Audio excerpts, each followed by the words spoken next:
Let me show you how the law of cosines works. Well, first we're going to have to figure out what the law of cosines is. So let's say we start with any triangle, ABC. Then I draw that altitude down from C, call that H, and what that does is it divides the side C into two parts. I'm going to call this part length X. And that would mean that the rest of side C would be C minus X. Now I've divided our original triangle up into two right triangles, and in each of those right triangles I can use a Pythagorean theorem. For the one on the left, it's going to be C minus X squared plus H squared is equal to B squared, from right here. And for the other triangle, we'll have X squared plus H squared is equal to A squared. So I'm going to take a look at these together. First of all, in that first equation, I'm going to expand that binomial square. So we'll have C squared minus double the CX plus X squared. And then the rest of it is the same.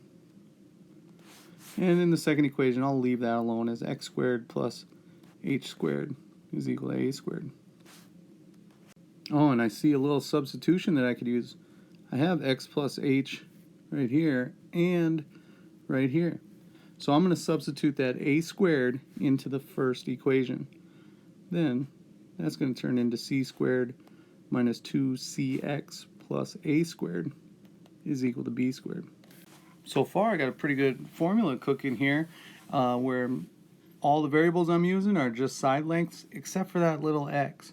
So I'm going to go back to that yellow triangle that I have right here. And I want to take a closer look at that. From this angle B, we can see that the cosine of B is going to be adjacent over hypotenuse. So we could solve this for X, and X will be A times the cosine of B. And now I have something that I can substitute back into my equation for X. So this will now be C squared minus 2C times A cosine B plus A squared equals B squared. And this is what the law of cosines is. Let me rearrange it and explain it. As we write out the other side of this equation, I'm going to go with my squares first. A squared plus C squared. And if you look at just this part of it, it looks an awful lot like the Pythagorean Theorem. Of course, it's not. You know, A squared plus B squared equals C squared. Here we got A squared plus C squared equals whatever. But the sum of two squares is equal to the third square. The only thing that's left is this little extra that we have to subtract. And it is 2 times the product of A and C, then times the cosine of angle B. Another important piece to help you remember is these B's kind of bookend the entire law of cosines. And so that on one side we have the side B, and we take the cosine of the angle B. And there's only one spot where we use cosine. That's over here. Now the other thing is there was nothing really special about side B or angle B. I could have done the same process, rotating the triangle around and focusing on angle A or angle C. So we end up actually with 3 versions of the law of cosines. And each one of them focus on a different side and angle combination. So we have A squared starting with A and ending with A. A squared is equal to B squared plus C squared minus 2 times that product of B and C, cosine of A. B squared is equal to A squared plus C squared minus 2 times the product A and C times cosine B. And then the last one really does look like Pythagorean theorem to start off with. C squared equals A squared plus B squared minus 2 times the product AB and cosine C. Alright, so let's use that law of cosines to help us solve the triangle. We quickly recognize that we're given side angles side. So that is one of our congruency theorems, and that means there's only going to be one solution. So our solution is going to be angle A, angle B, and angle C. We know angle B to be 41 degrees. We also have side A, side B, and side C, where A is 10 and C is 7. Now we have to decide which law of cosines we're going to use. Since the only angle I know is angle B, I'm going to use B squared. So we have B squared is equal to A squared plus C squared minus 2AC cosine of B. And we fill in everything that we know. A is 10 in both spots. C is 7 in both spots. And angle B is at 41 degrees. Now, everything, all the numbers are over there on the right side of this equation. So we just run right over to our calculator, make sure we're in degree mode, type this all in. Doing that gives you an answer of 43.340.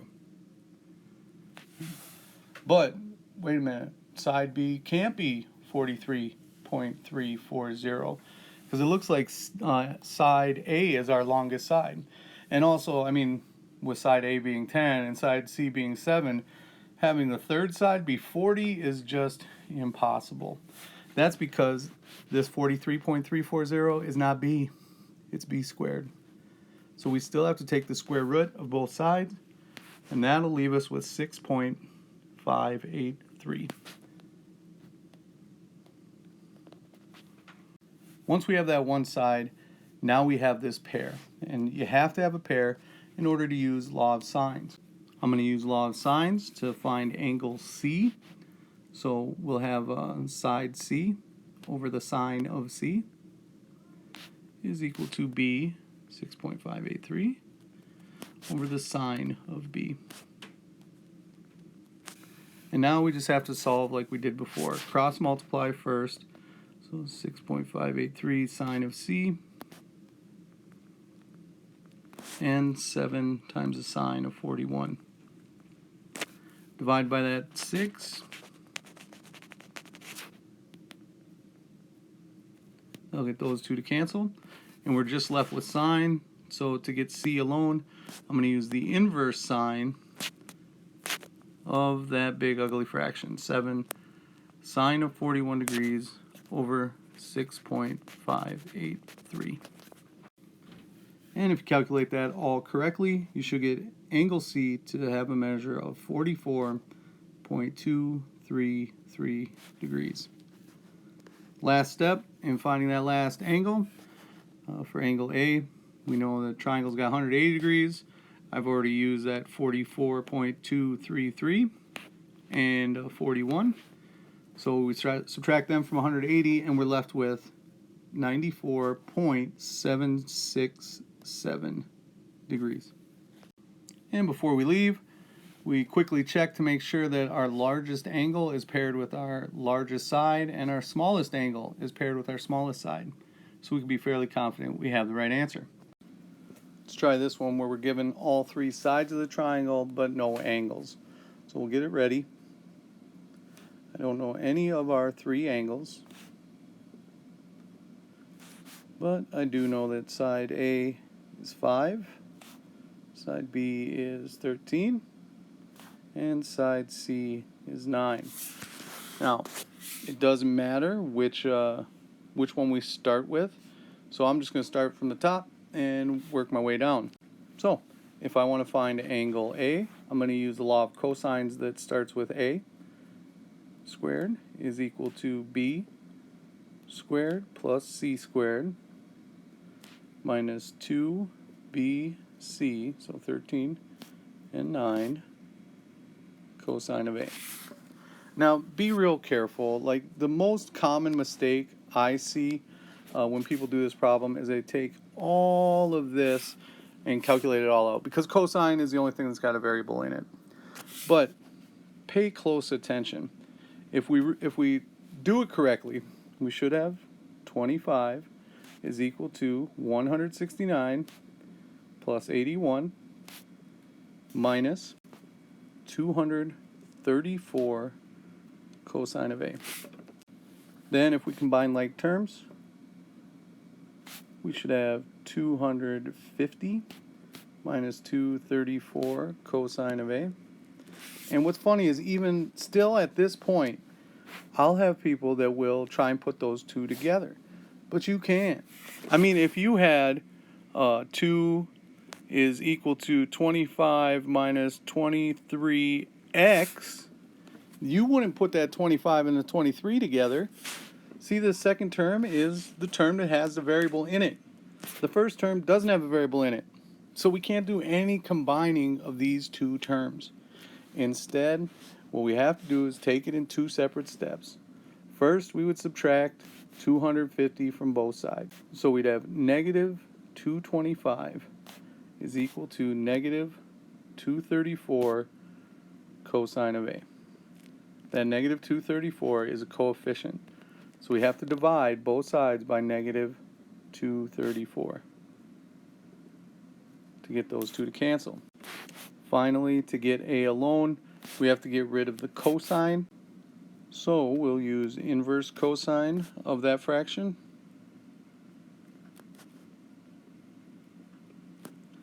And if you calculate it all correctly, you should end up with 15.942 degrees.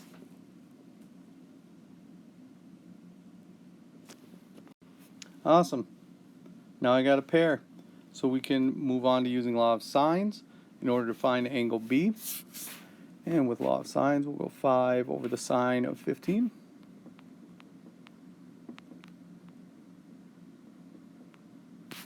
Is equal to 13 over the sine of B. All right, we're going to have to cross multiply and then divide. So when we cross multiply here and here, we'll do a couple steps at once. We get that sine of B is going to be the 13 times sine of 15. And we'll still have to divide by the 5. Finish it up by using inverse sine of big ugly fraction.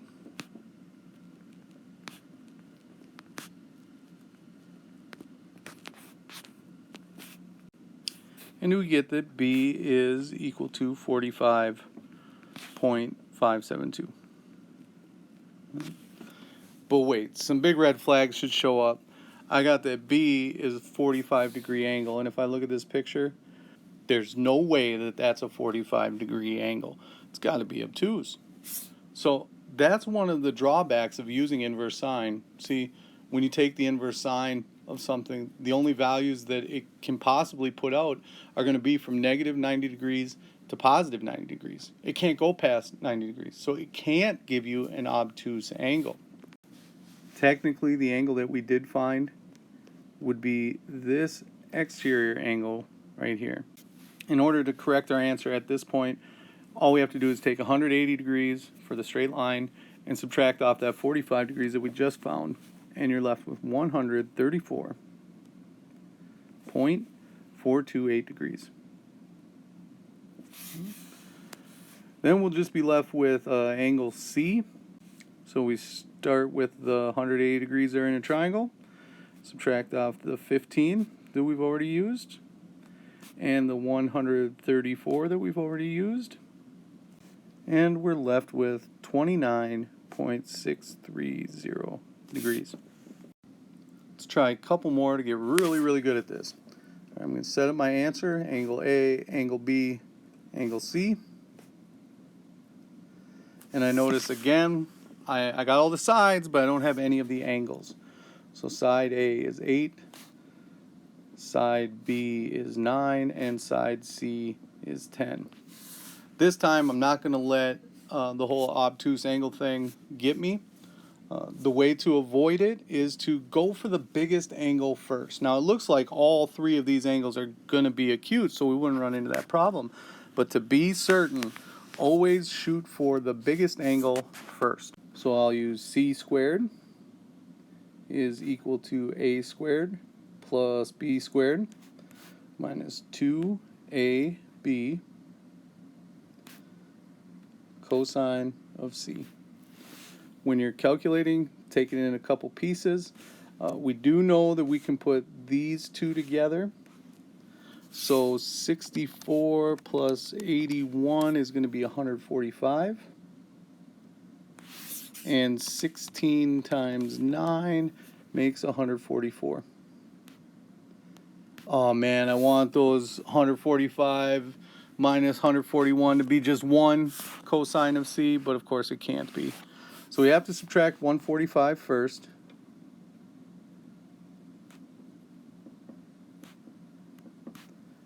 Then divide.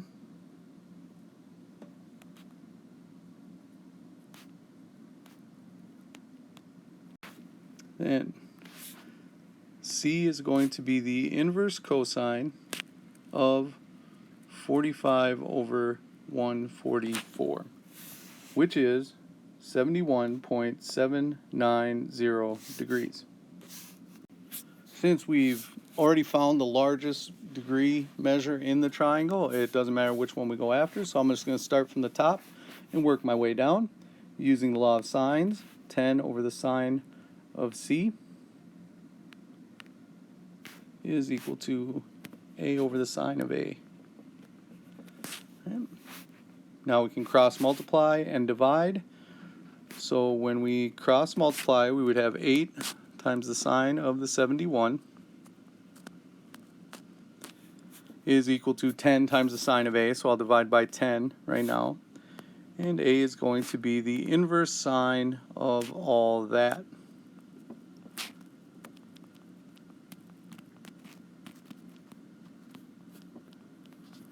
When you calculate it all out, you should end up with 49.458 degrees. Now we're just left with finding angle B. So I'll start with the triangle and subtract off the two angles that we already have. When it's all said and done, you should get angle B to be 58.752 degrees. Real quickly, checking to make sure that it all sounds right, our biggest angle is with our biggest side, smallest angle with our smallest side, so it sounds good to me. Let's try one more for good practice. When we look at what we're given angle C as well as sides A and B, so we're given side, angle, side. So we know that there's only going to be one solution, and that is going to be where angle C is 31, side A is 6, side B is 1, and side C we don't know yet. All right. Well, we're going to want to start with that side C, since I do have the angle C. C squared would be A squared plus B squared minus 2AB cosine of 31 degrees. All right. Since our only variable is on the left, that does mean that we can take all of this into the calculator right away, and you'll get 26.713. Remember, that's C squared, so we have to take the square root of both sides for side C equaling 5.168. Now we're going to go after our two angles using law of sines. And of course, remember, inverse sines can't find obtuse angles. So I'm not going to try and find angle A. I'm going to try and find angle B first. So 1 over the sine of B is equal to C over the sine of 31 degrees. Well, since I have 1 over sine of B, what if I just took the reciprocal of that? Then we would have the sine over 5. And we'll finish it up by using the inverse sine of that fraction.